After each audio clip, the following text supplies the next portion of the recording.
Folk medicine recipe to treat cough, bronchitis and laryngitis. Use this folk medicine recipe to treat cough, bronchitis, and laryngitis. This beverage can cure even the most complicated cough, which can't be cured not even by applying the most modern medical therapies.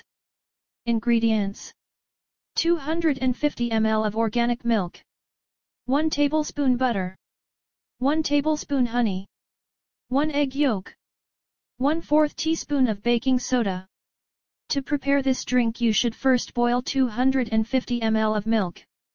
Then add a tablespoon of butter and a tablespoon of honey. Stir well and add mixed egg yolk and 1/4 teaspoon of baking soda.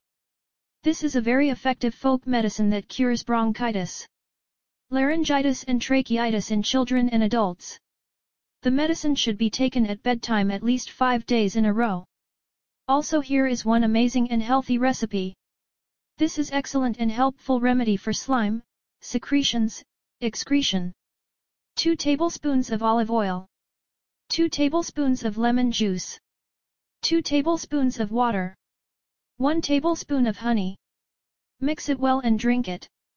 Enjoy in the health benefits of this amazing and healthy drink.